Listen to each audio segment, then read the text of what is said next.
Hello everybody. My name is Francesco Verso and I am based in Rome, in Italy. I am a science fiction writer and editor of future fiction. And first of all, I want to thank the China Association of Science and Technology for inviting me to this wonderful event, the InterWorldView. I'm very pleased and very honored to give a talk to you. I'm going to share my presentation and we're going to start.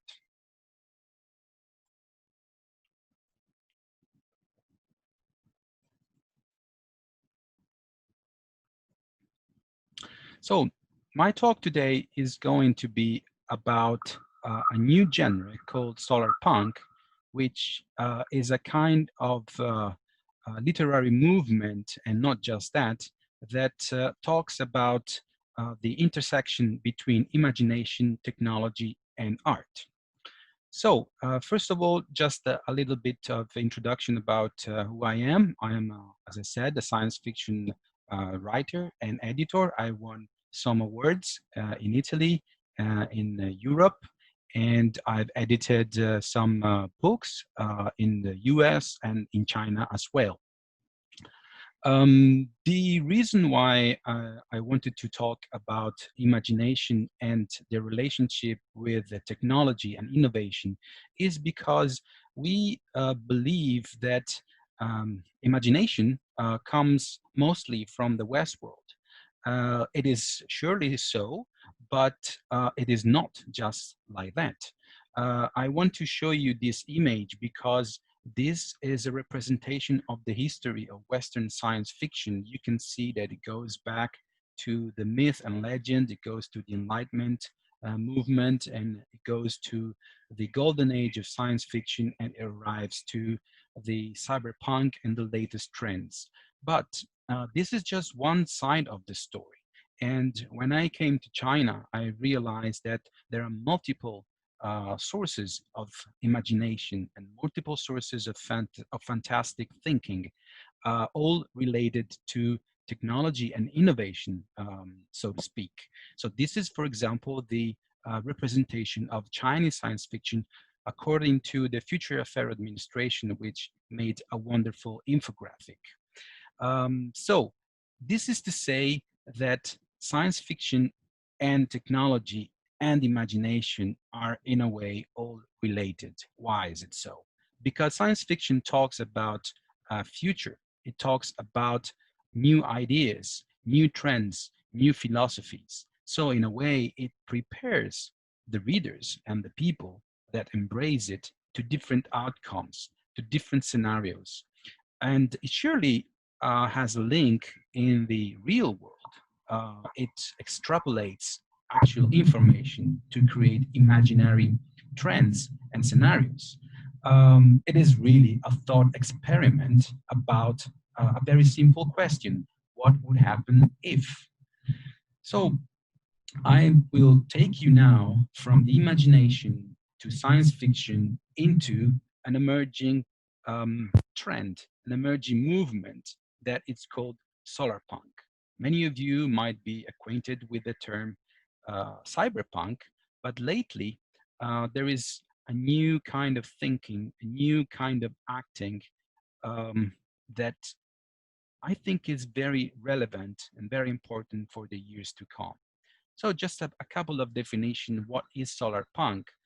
It's a movement in speculative fiction, art, fashion, and activism that tries to answer the question, what does a sustainable civilization look like? And how can we get there? This is definition by James Springett. Another definition is Solarpunk is a community of people revolving on technology that is powered by renewable resources in a way that resemble the Art Nouveau, blended with African and Asian aesthetics. So in a way, it looks at the future in a brighter way, in a more sustainable and more cooperative way. And we will go better into that later.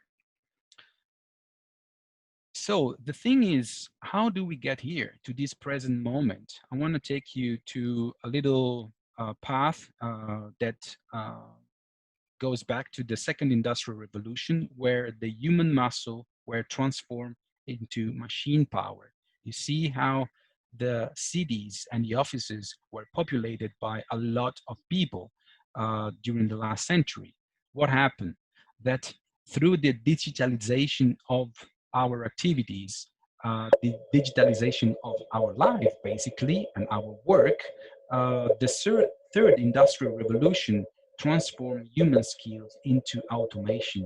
So the same places are populated now by a lot of robots, a lot of um, machines that substitute the human labor, the human thought, the human action. So this is the situation. But what could happen in the next years? This is my take. This is just imagination. I think that there will be a fourth industrial revolution that creates a human brain through the use of artificial intelligence. In a way, artificial intelligence is going to copy, imitate the human brain, so that we will see an explosion of artificial intelligence, an explosion of virtual reality, of agents that are emulating the human brain, the human feelings, and in general, the human beings. But through the use of big data and Internet of Things, my personal idea and thought and imagination is that we could have a peer-to-peer revolution, bringing back human creativity in the hands of people through the use of 3D printing, open source, and ubiquitous computing. That means that we could use the power of the machines to get back our creativity, our imagination, which is something that the machines will not achieve very soon in the future. Because today we live in a cyberpunk kind of world. As Kim Stanley Robinson said, anyone can do a dystopia these days just by making a collage of the newspaper headlines. Yes, and it's really like that, because at the moment, our reality really looks like a cyberpunk dystopia. I wanted to show a couple of pictures to represent the situation where we live. No future. This is a graffiti by the famous artist Banksy, and this is it. This is what it says. I mean, there is no future. This is the reality that we have to accept and we have to live with. And there are two very, famous characters that represent this inversion of reality that is typically the cyberpunk setting, which is uh, Julian Assange, which gives private information on corporation and government for free to the people and is considered a criminal, and Mark Zuckerberg, that typically sells private information of the people to the government and multinational for money and is considered a businessman. So you see, this is kind of a setting of a cyberpunk novel, because the economy runs on capitalism, on bankruptcy, on private property, on corporations, and the energy is considered a free good, like every natural resource. The environment is very polluted, very deregulated. We have phenomena of gentrification in all the major cities. The work is based on high profit and low wages. We see the bad side of globalization, which is geographic exploitation of regions and communities and people. And we see, of course, the rising of job automation, which deprives the people of their job. But tomorrow, it could be Solarpunk.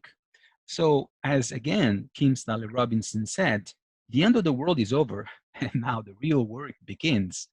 That means that I wanted to use another graffiti from Banksy. It means that from this moment, despair ends and tactics begin. That means we could use a different storytelling to tell our stories, and we could use different indexes, different ways and techniques to run the system, to run the world, to run our society. And I just mentioned here some concept, some terms that you might then go deeper into if you want to have more information. But of course, I'm referring to blockchain, Creative Commons, peer-to-peer, sustainability in terms of resources and energy. I'm, of course, referring to the ecological footprint when we create a new city, and all these emerging phenomenon that we see, for example, the share economy, the crowdfunding, all terms that are now becoming more and more relevant and more important in the new millennium. What are the pillars of a solar punk movement, of a solar punk literature? Well, first of all, biomimicry. That means that we don't have to create the wheel from scratch every time, but we can use the pattern and the structures that we see in nature, that we can um, use and and make better for our own usage, for our own improvement. And another important element is, of course, sustainability.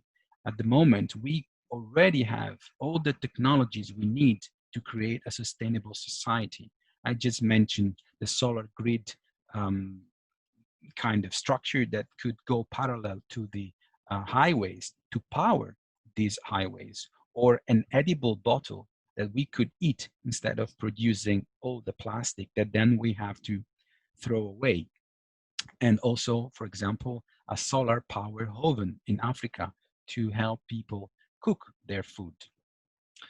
Another pillar is, of course, the circular economy. That means that we could use all the horizontal surfaces that we have in our cities in order to develop urban gardens, urban agriculture, so that we don't have to ship the goods from one point to the other in the earth, but we can create a 0 kilometer agriculture and a very a much more sustainable way to produce our goods.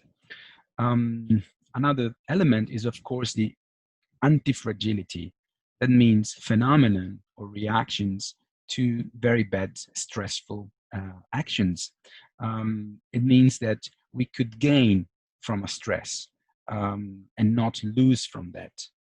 What about installing a beautiful solar power sunflower, which could give us energy directly from many gardens? I'm thinking about schools, public offices, universities, and all these places where we could have free energy that we could even share with our neighbors, okay?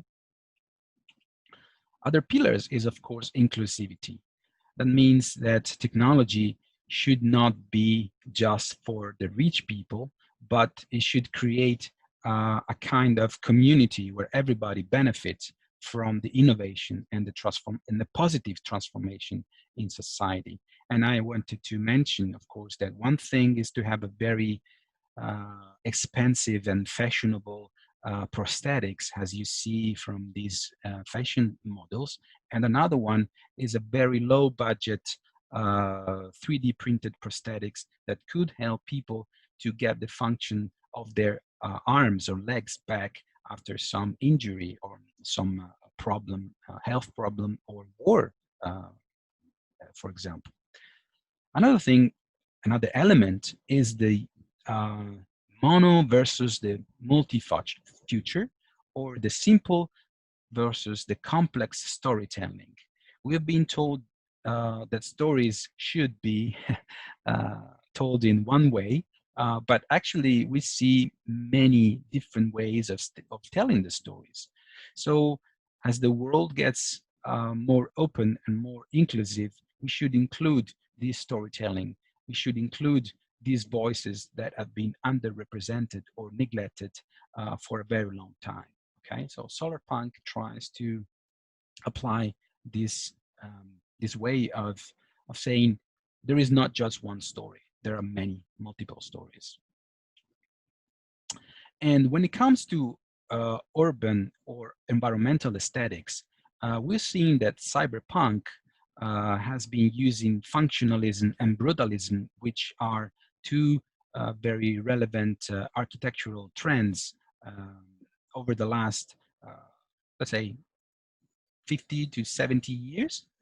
And the setting of a cyberpunk story is always, rainy, gloomy, very polluted, very often at night, in the dark, with all these kind of structures that kind of um, make the characters feel weak, in a way passive, in a way under the strength of some very powerful forces.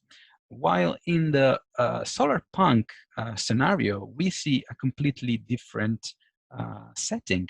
Um, the emergence, the rising of Art Nouveau, which was very relevant in the early 20s and 30s of the last century, or permatexture, that means permanent architecture through the development of domes, of geodesic architecture, and using more natural uh, material, fibers, colors. Okay,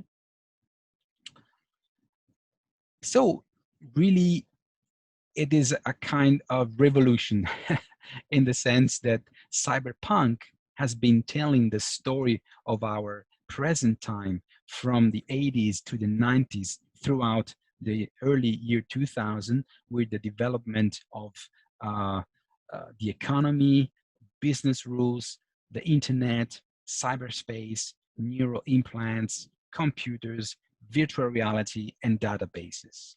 Basically, the story of cyberpunk is the story of a social deviant, of a nerd, of a geek who tries to save himself from a giant corporation or a very bad guy. And I wanted to represent this with two very famous images. One is Cyberpunk 2077, is a PlayStation 4 game that will come out hopefully soon. And the other one is Blade Runner 2049, which depicts a kind of present that we've seen over the last few years with the rise of fires and the storms and the pollution of the United States and Brazil and Australia. While the cyberpunk setting is completely different.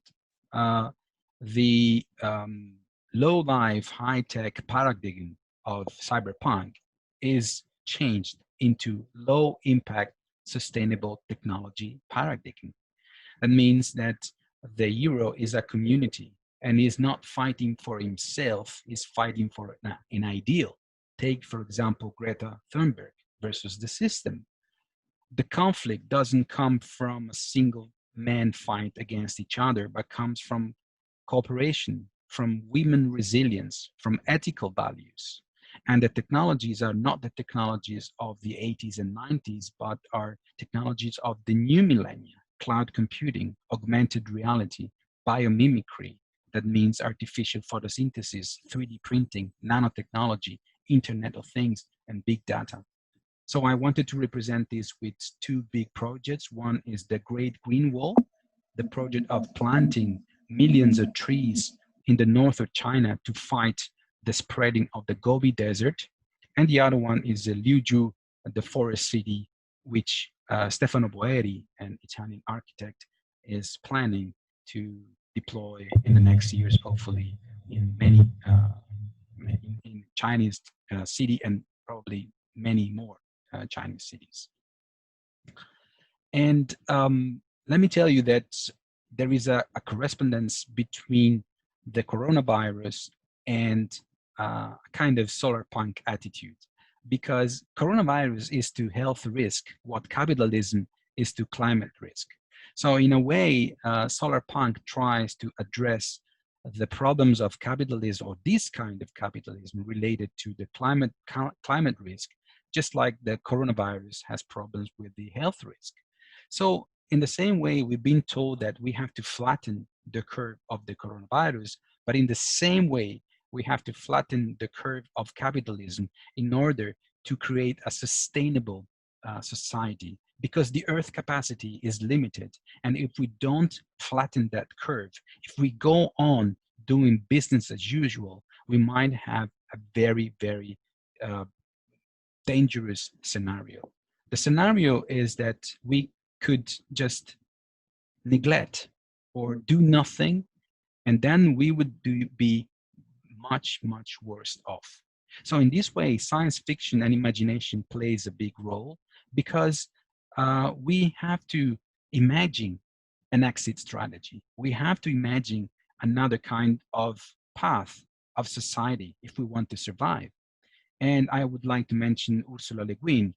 She said, "We live in capitalism. Its power seems inescapable. So did the divine right of kings. Any human power can be resisted and changed by human beings."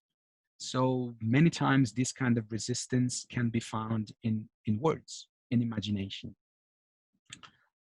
And just because we think that the coronavirus is the biggest problem at the moment and we want to go back to normal, but normal was exactly the reason why we are here. And so there is just not one wave, but there are many waves of problems. And the second one is economic recession, and the third one is the climate change. So we are just at the beginning of a probably major change. And that's why we need imagination and science fiction to try to imagine and create possible scenarios that we can cope with. And now I'm gonna take you to some kind of relationship between reality and science fiction. Do you think that we live in this kind of uh, normal society where imagination is progressive, but sometimes there are very fast acceleration in this process, and the things that we think are science fiction become normal in a very short amount of time.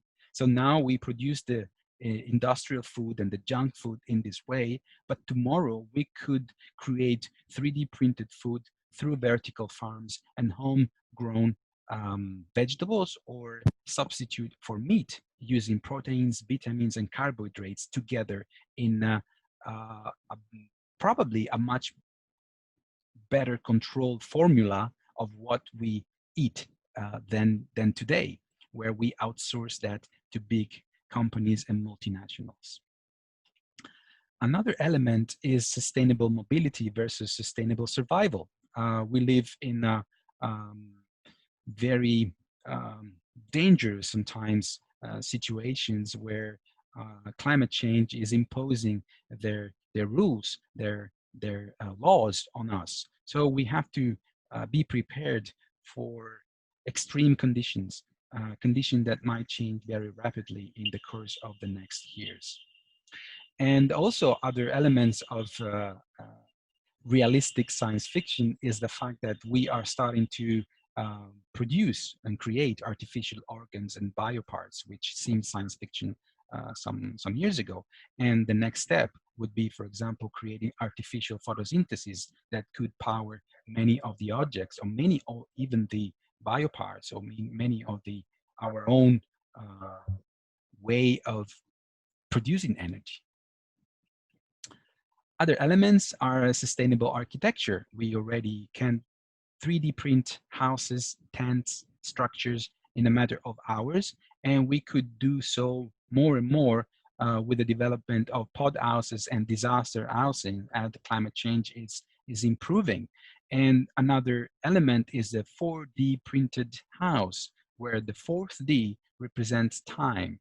So just like a seed has the architecture of the total plant, which it will become, the same could apply for a structure that could change over time and create a full house starting from a single seed.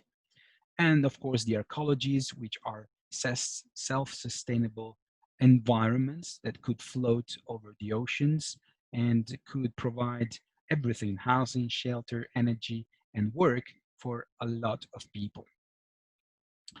So you see, there is so many ideas to explore that could be science fiction, could be reality. The relationship between science fiction is so tight that they really influence each other.